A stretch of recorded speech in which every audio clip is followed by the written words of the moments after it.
In this problem, we are given 4 points and we need to show that these 4 points are concyclic, meaning the 4 points must lie on a circle. So here we have the circle, and on the circle we have 4 points denoted by A, B, C and D, and we need to show that these 4 points must lie on the circle. Okay, so let us begin. So we will start with the general equation of a circle. So let the general equation of the circle be x squared plus y squared plus 2gx plus 2fy plus c equals to 0. We're going to label this as equation number 1. And the points A, B, C and D lie on the circle. Now since these 4 points lie on the circle, that would mean that they must satisfy the equation of a circle. So we will pick up first 3 points. We will pick up point A, point B and point C. So if we start with point A, having coordinate 9, 1, all we have to do is replace the value of x with 9 and the value of y with 1.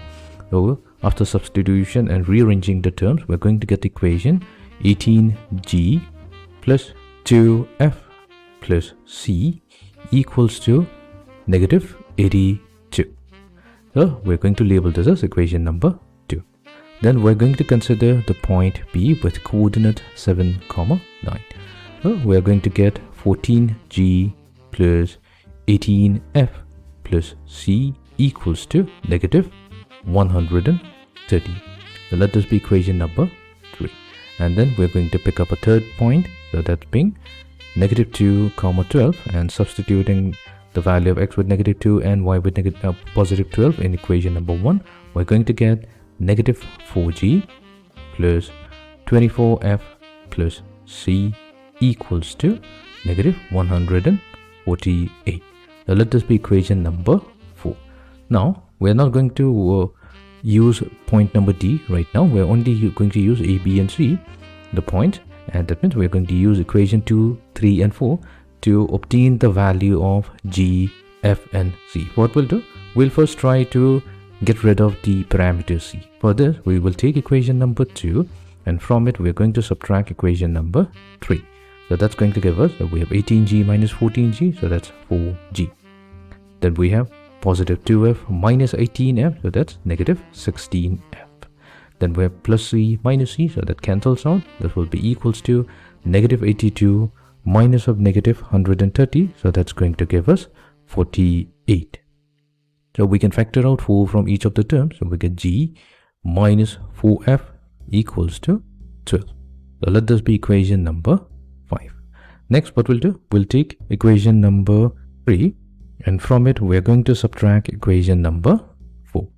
So that's going to give us, so we have 14g minus of negative 14g, so we're going to get 18g minus 18 minus 24, so that's going to be 6f equals to negative 130 minus of negative 148, so that's going to give us 18.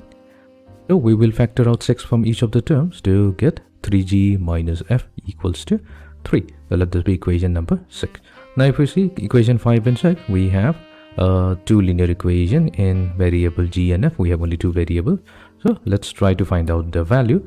So we will take equation 5 and keep as it is. So this is going to be g minus 4f equals to 12.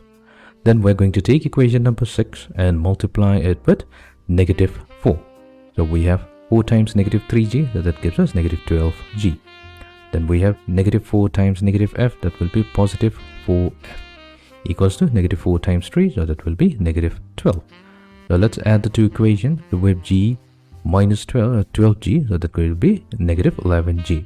Negative 4f and positive 4f cancels out.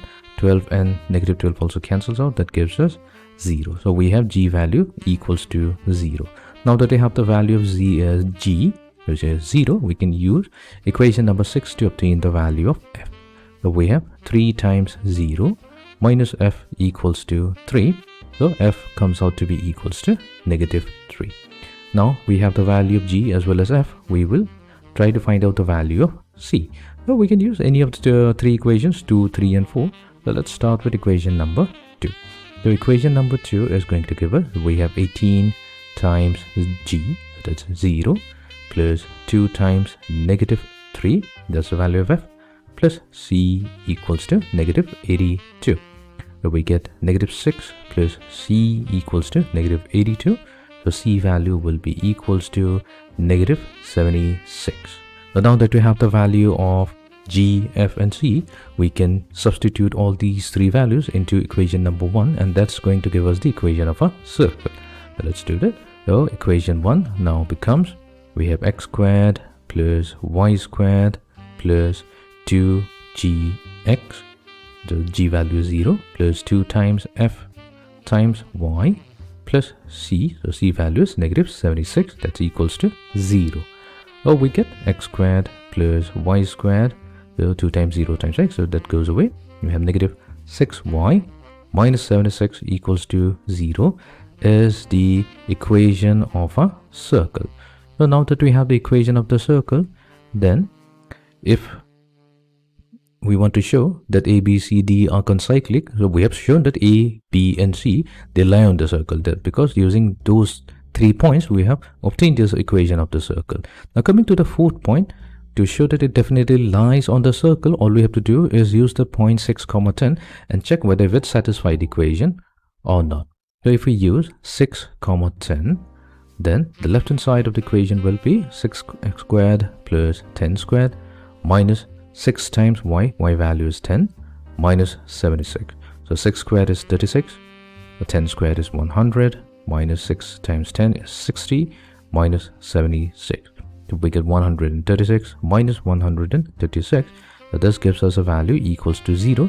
So since it is satisfying our equation, which is equals to 0, this is the equation, so we can say that 6, 10 lies on the circle. So we'll say that 6, 10 lie on the circle, and hence we can successfully say that all the 4 points A, B, C as well as D are concyclic. That means they are going to lie on the circle.